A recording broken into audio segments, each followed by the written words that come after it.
The easiest way to explain hexadecimal is to refer back to binary and decimal. In binary, you have two values, either a 0 or a 1.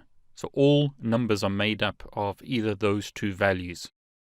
As an example, 128 in decimal equals 1 followed by 7 binary zeros.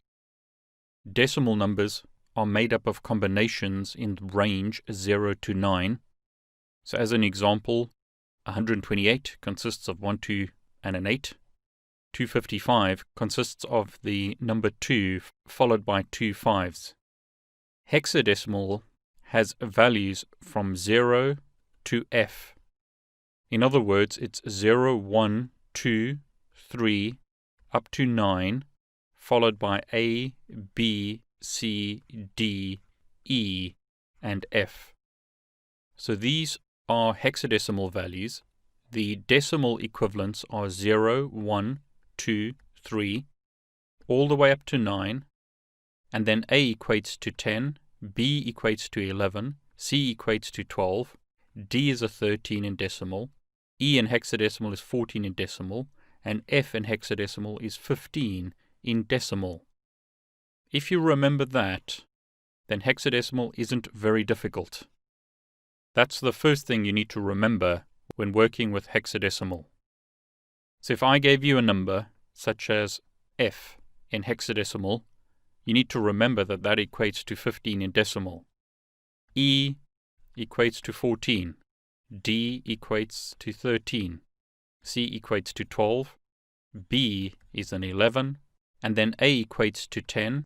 And then the values 0 to 9 are the same as decimal values 0 to 9.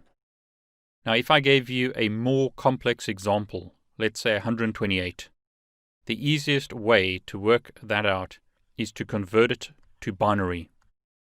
So 128 looks as follows in binary, and then what you need to do is to split it into two portions of 4 bits. The reason why is that if we look at 15 or F in hexadecimal and convert that into binary, you'll see that it equates to 4 binary 1s. 10 equates to 1, 0, 1, 0 in binary. 11 is 1, 0, 1, 1 in binary. A 0 in hexadecimal equates to 4 binary zeros, so the highest number in hexadecimal consists of 4 binary 1s. So whenever you work out a larger number like 128 for an IP address, break it into two portions of 4 binary zeros.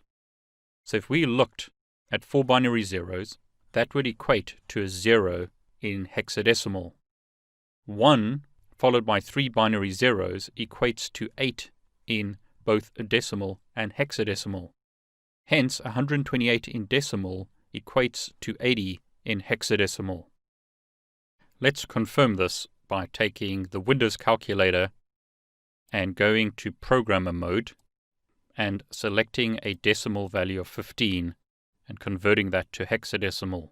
You'll see that it equates to binary F in hexadecimal. Let's take another decimal value, such as 10.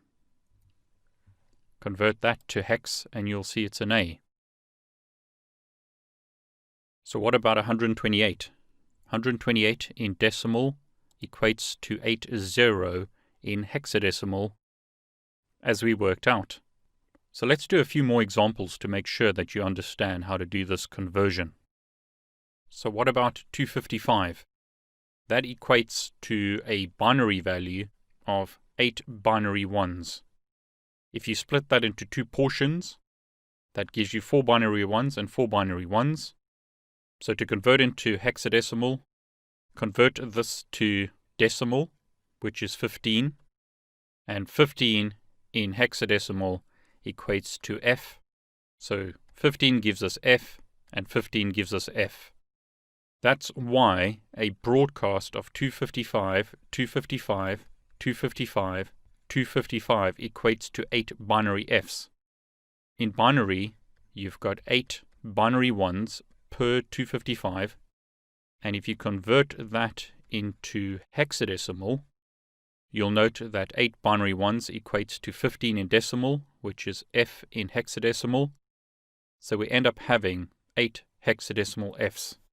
The rule to remember is that A in hexadecimal equates to 10 in decimal, or 10 in decimal equates to A in hexadecimal. 11 in decimal is a B in hex. 12 in decimal is a C in hexadecimal. 13 in decimal is a D in hexadecimal. 14 in decimal is an E in hexadecimal. And 15 equates to F in hexadecimal.